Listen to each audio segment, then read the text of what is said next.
Os cacharreiros cavan pozos de ata 2 metros de profundidade, empregando para este traballo palas, aixadas, espeto, sacho do barro.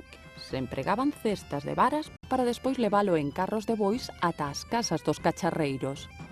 O barro baleírase no barreiro feito con chantos colocados sobre o chan, levábase a unha pedra chá, a pedra do barro, e machacábase cuns mazos de madeira, macicos.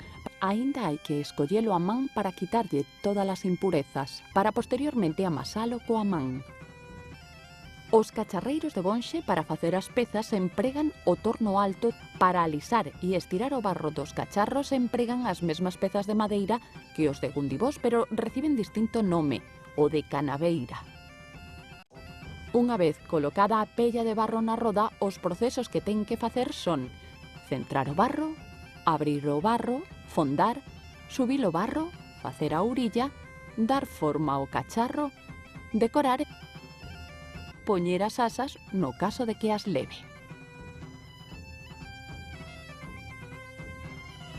As pezas, os cacharreiros de Gundibós facíanas nos tornos baixos. Traballan con rodas baixas feitas de madeira de carballo. Unha vez feito o fondo do cacharro, cóllense uns cachos de barro que ca man dánselle forma cilíndrica, cerillotes, e vanse pegando os bordes do fondo, levantándose desta forma a parede do cacharro. Unha vez que está levantada a parede do cacharro, coa pitela vanse adelgazando, e para pulilas tamén se utilizaban badanas ou ben trapos finos.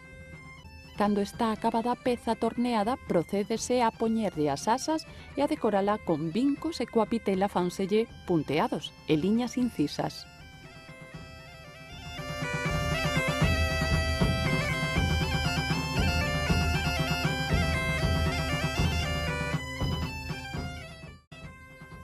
Os cacharros cócense nuns fornos moi primitivos. Son fornos de pedra, cilíndricos e abertos por arriba, máis anchos pola parte superior que polo fondo.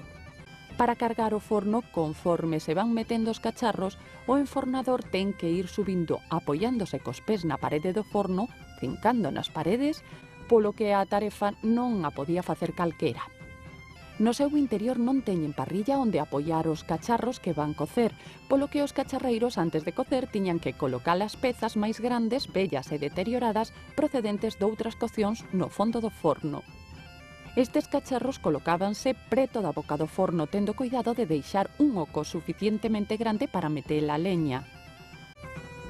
A cocción dos cacharros pode durar entre 7 e 8 horas.